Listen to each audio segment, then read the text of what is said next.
Coming up on Rebel Report today, we will talk about the season recast for both Runnin' and the Lady Rebels. Also, the Las Vegas Lions have begun their hunt for the USL Championship after falling short last season. Not to mention some updates on March Madness and who has the best chance at winning the NCAA Championship in the tournament in Indianapolis. All that and more coming to you on Rebel Report.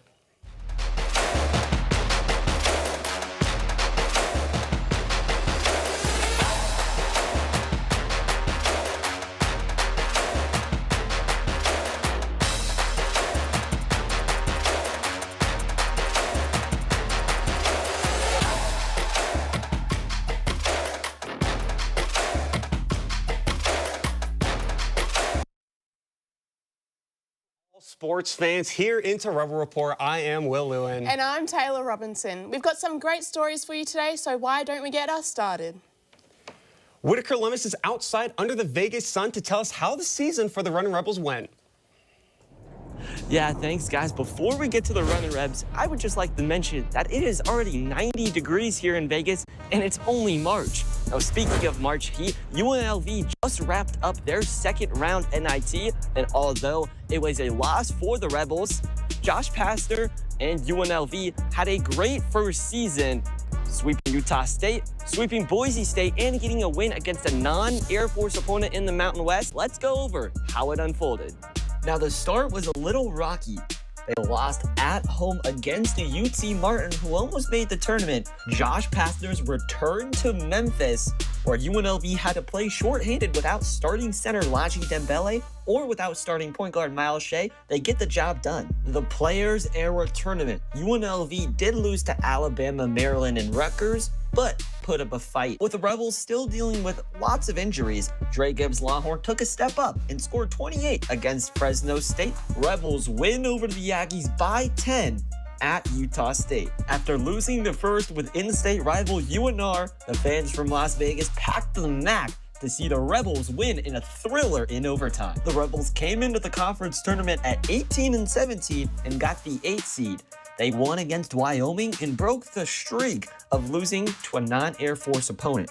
The Rebels ran into Utah State where they would lose, but still got an NIT bid, beat UC Irvine, but then fell to Tulsa in the second round of the NIT. Their focus is now on retention of Dre Gibbs-Longhorn and Tyron Jones, among others, to try to get and climb that mountaintop for the next year. So, signing out on the 2025 season for the Runnin' Rebels and signing off from Rebel Sports Net, I'm Whitaker Lummis.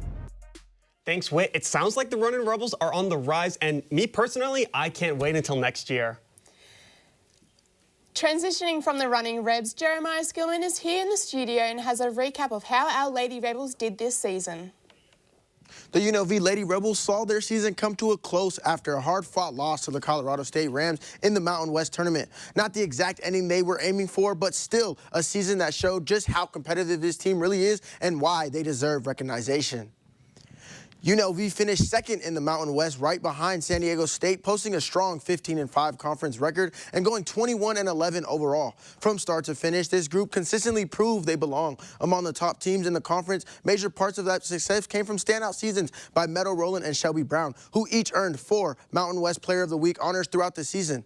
Also, Rowland led the offense with 15 points per game, while also protecting the rim with 1.8 blocks, and Brown anchored the defensive side and rebound, averaging 9.8 boards and 1.9 steals per game. Graduate guard Aaliyah Alexander also played a key role, averaging 3.2 assists per game and showing what a true student athlete looks like. Earning academic all-district honors highlights her leadership on the floor and her excellence in the classroom. At the end of the season, Rowland earned all Mountain West first team honors. Brown was named an honorable mention, and both players were then selected to the all-defensive team, which recognized their impact on both ends of the court. While the Lady Rebels fell short of a championship and the goals they wanted, this season was defined by resilience, consistency, and growth. And with the strong freshman class coming in, the future of UNLV women's basketball is trending in the right direction. And I personally am excited and can't wait. Let's toss it with the 2025-26 season away and back to the desk. Definitely not the outcome we wanted this season, but as mentioned, we must look ahead to next year. UNLV softball wrapped up a series this weekend. Our reporter Alexia Ibarra has more. I'm here in front of the Eller Media Softball Stadium, where the Rebels wrapped up a 3-day game series against San Diego State for Alumni Weekend. They started off with a big comeback in Game 1, winning 4-3 after Rachel Cook came through with a clutch bases clearing triple late in the game. In Game 2, the Rebels stayed in control, winning 6-3. Bree Williams had a strong day at the plate, helping lead UNLV to lock in the series. Then, in the final game, UNLV came out hot and built an early lead, but couldn't hold on, falling 13-7 after a tough 7th inning from San Diego State. Despite the loss, the Rebels were still strong throughout the weekend, locking in the series victory 2-1. Jacqueline Martinez has more on their upcoming games this week. Thank you, Alexa. Looking ahead this weekend, the Rebels softball team continues Mountain West play when they go on the road to face off against the Fresno State Bulldogs in a 3-game series. The Bulldogs are currently 13-13 this season. In their last game on Sunday, Fresno State hit a season-high 3-home run in a 7-1 victory against Boise State. Last year, the Rebels went against the Bulldogs in a 3-game series, but unfortunately, the Rebs lost 2 out of the 3 games. Hopefully, the Rebels can come out with a different result this weekend. To stay updated with the team, make sure you catch them on the UNLV Athletics YouTube. Reporting for Rebel Report, this is Jacqueline Martinez. Thanks, Jacqueline, and make sure to catch their upcoming games only on the Mountain West Network. The hustling Rebels took on Arizona State in the midweek. A close game, but I heard the Vegas sky was elegant. Yes, it was a beautiful night here at Las Vegas Ballpark as the Hustling Rebels took on the Arizona State Sun Devils, and it did not disappoint. The night started slow for UNLV as Arizona State put up 12 runs through 6 innings, but in the 7th, Drew Bergen delivered a 2 RBI triple and later scored on a wild pitch to avoid the mercy rule. Then came the 8th. The Rebel bats erupted for 8 runs, with Bergen sparking the rally before Marcos Rosales launched a grand slam into the Vegas night, cutting the deficit to just 1. In the 9th, the Rebels got the winning run on base, but a double play sealed a 12-11 win for Arizona State in a heart-stopping finish. Now, with that test behind them, the UNLV Rebels turned their focus back to the Mountain West play. Next up, the San Jose State Spartans, who enter the weekend 10-13 on the season, but hot, coming on multiple series wins, including against the conference favorite New Mexico Lobos. First pitch is set for tomorrow at 6:05 p.m. And if you haven't seen this Rebels team yet, you're truly missing out. Let's put it to those Spartans this weekend and show the Mountain West what the baseball team is all about. Yeah, Taylor, I couldn't agree more, but the NFL draft is coming up soon, and some former UNLV football players will be on some radars to possibly hear their name called on draft night. We go to Travis Dampier, who has more. Travis? Thank you, Will. Yes, UNLV football hosted NFL Scouts on Monday as the team competed in their annual Pro Day. A handful of scouts showed up to the Fertitta Football Complex to watch some of the best players from the 2025 season. Players performed 40-yard dashes and vertical jumps along with on-field drills. This year's Pro Day featured names like wide receiver Jaden Bradley and linebacker Marcel McDuffie. One of the most impressive performances came from running back Kevon Lee with his 40.5-inch vertical jump. Also, a familiar face was present to throw to the wide receivers in Haj Malik Williams. Yes, the former UNLV quarterback announced he will be assisting former UNLV coach Brendan Marion at the University of Colorado, but still hopes to play football professionally. The NFL draft begins on April 23rd, where the former Rebels will hope to hear their name called. I'm Travis Dampier, reporting for Rebel Report. Thank you, Travis. In the meantime, returning UNLV players will be gearing up for spring practice, which begins today. As the temperature rises, we say goodbye to our winter sports as the hockey season for our Skating Rebels recently came to a close. After a phenomenal regular season claiming back-to-back WCHL titles, the Skating Rebels punched their ticket into the ACHA Division I National Tournament with the 4th seed and a first-round bye. It was an eventful tournament for the Rebels, notching wins against Grand Canyon University and Liberty before matching up with Adrian College in the semifinals. This game came with no shortage of drama and suspense as a late recalled goal for the Rebels with 19 seconds left on the clock sent the game into overtime with a tied score at 2. Adrian College would then find their footing, knocking in the game-winning goal, ending the Skating Rebels' chances at chasing back-to-back ACHA national championships. While it wasn't the end they envisioned for this season, it came with no shortage of silverware as freshman forward Charles Masick earned WCHL Rookie of the Year, as well as 5 other Rebels earned all-league marks, including Jackson Wyatt and Doug Wakeland, who earned first-team honors. Hockey will continue their quest of another ACHA championship next season as they will retool with their large amount of senior departures. But don't go anywhere. Rebel Report will be right back after this. Every day, about 37 people in the U.S. die in drunk driving incidences. That's one person every 39 minutes. Whenever you do drink, you need to take a step back and think. You can ruin your life or someone else's life. Is it really worth it? There are more negative outcomes than positive. Don't drink and drive. The world is predicted to generate at least 220 million tons of plastic waste in the year of 2024. 70 million tons are predicted to end up in our environment.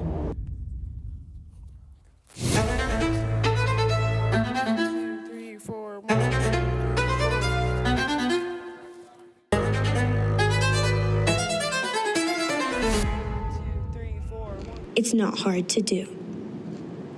Recycle. In today's world, getting to know your neighbors isn't just about being friendly, it's about keeping your community safe. Building strong connections with those around you creates an extra layer of security. Neighbors who know each other can help prevent intruders by noticing when something seems off. And when natural disasters strike or emergencies arise, those same connections can make all the difference. Getting to know your neighbors isn't just about community, it's about safety and support. Take some time today to get to know your neighbors. You never know when you might need each other. Welcome back to Rebel Report. Will, how good are you at arm wrestling? I mean, are you trying to find out right now? Maybe we should do it on the break. Okay. Rain check it. But when you think of arm wrestling, you usually think of a competition between friends to see who's stronger, not an officiated sport with referees and competitors, as well as people that are well known in their space and are considered the best in the business. One of UNLV's own, Andre Salazar, competed in the one-man tug-of-war. This past Saturday, the North American Championship for the Pro Arm Wrestling Circuit was held at Binion's Casino. Here, numerous divisions participated, from all ages to men and women, and even which hand they wrestled with. Every bout was a best of 5 with 30-second breaks in between each face-off. Salazar was in the amateur class at 170 pounds, and he placed 10th out of the 30 contestants in his class, doing well for his first outing, he says. Here, he believes he found a group that will push him to be his very best. So next time you think about flexing your strength against your friend, remember you're competing in a sport that people train for to be the best at.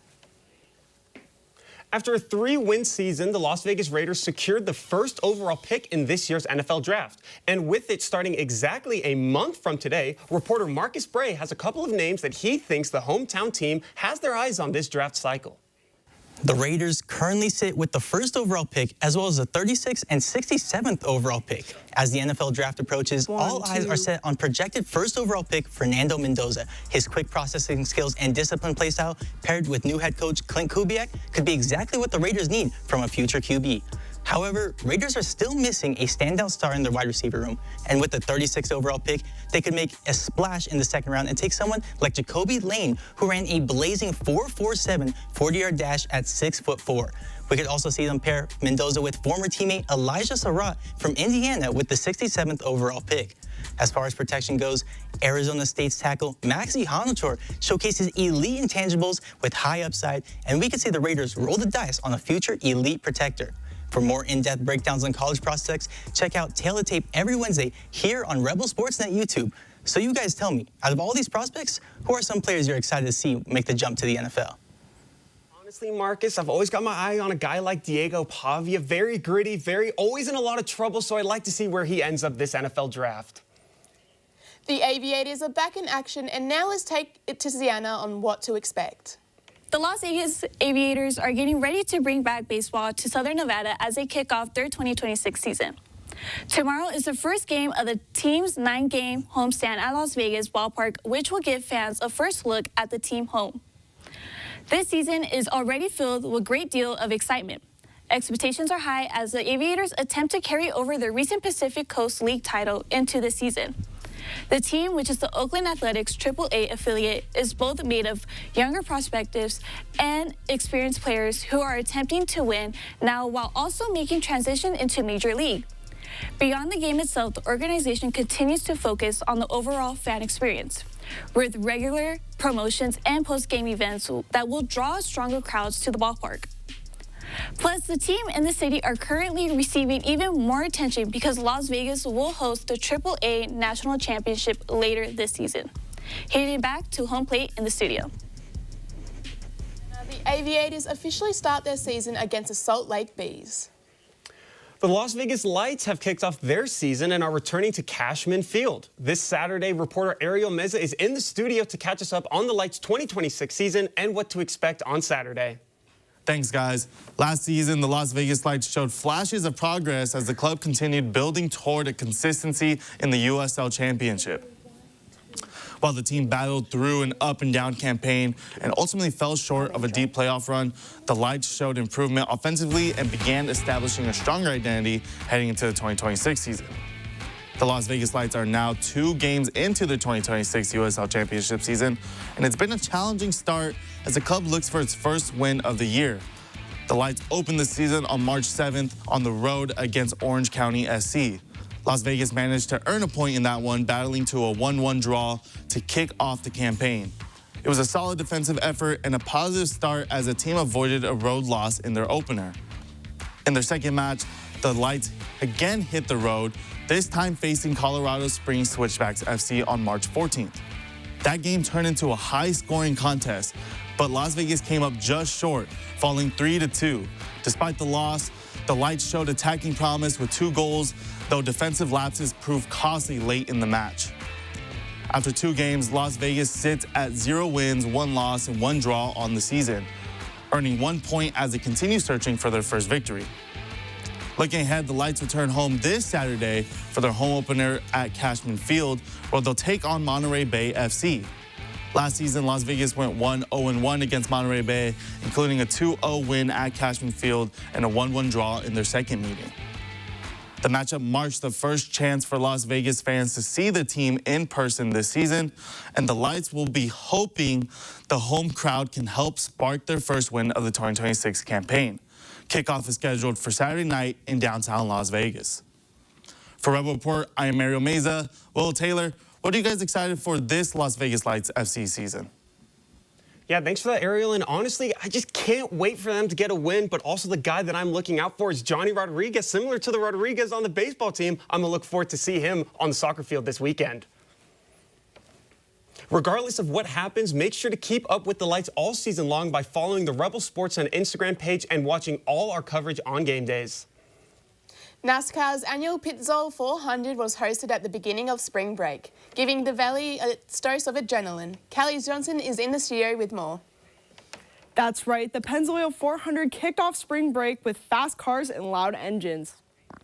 The NASCAR O'Reilly Auto Parts Series started the weekend with the Leuna race. Sam Meyer took pole in qualifying, but it was his front row partner who took the win. After a chaotic race with 3 people not finishing, Kyle Larson took home the victory. Larson looked to take home the win in the Cup Series race, but other drivers made it really difficult. Christopher Bell took first in qualifying, but ended up in 4th. His JGR teammate, Denny Hamlin, took home the victory. With Hamlin winning back-to-back wins in Las Vegas, he secured his 61st victory, putting him in the top 10 all-time wins list. He passed Kevin Harvick, who had 60, and trails behind Vegas-born Kyle Busch, who had 63. To finish out the top 5, Chase Elliott took 2nd place, William Byron took 3rd place, and JGR driver Ty Gibbs rounded out the top 5. The Pennzoil 400 was nothing short of exciting, with incredible overtakes, clean racing, and nothing but pure gas and speed. Back to you guys at the desk. It sounds like the race was a blast and the perfect time to get some sun and some speed. Don't go anywhere, we're only getting started with our NASCAR coverage. Reporter James Carter will have the scoop on the Goodyear 400 at Darlington after the break. Mother Earth.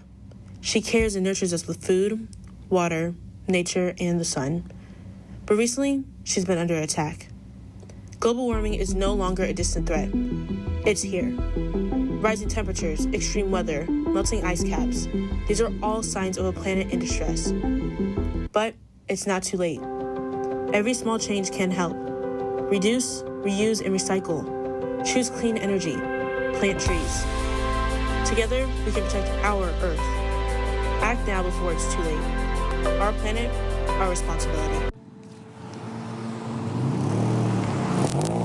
Drunk driving is more than just a fine. It's lives lost, someone's family member gone, and futures ruined. One choice can lead to a lifetime of regret. Are you willing to pay that price and ruin someone's life? If you drink, find a safe way home. Look out for others because no amount of fun is worth losing a life.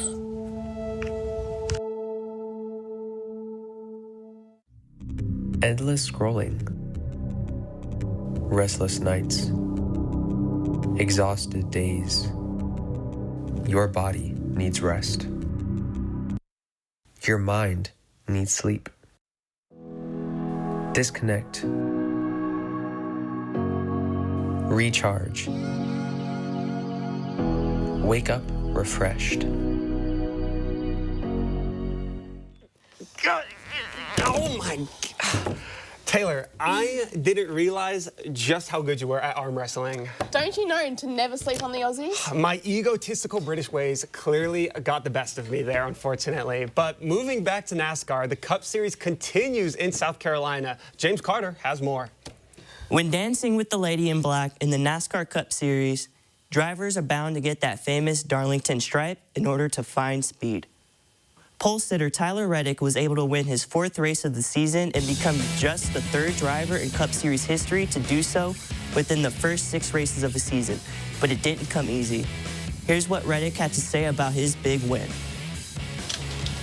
I know never to give up.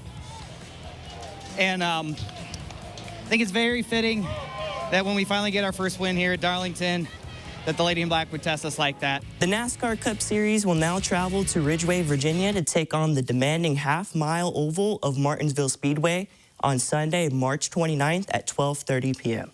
I'm James Carter, reporting for Rebel Report. Tyler Reddick is on a roll this season, and I can't wait for next week in Martinsville. The 2026 Figure Skating Championships are underway in Prague, and the pressure is already building. Roki, what are we able to expect from this? Well, Taylor, the short programs for the women's, men's, and pairs are wrapped up. And now the pressure is really starting to kick in.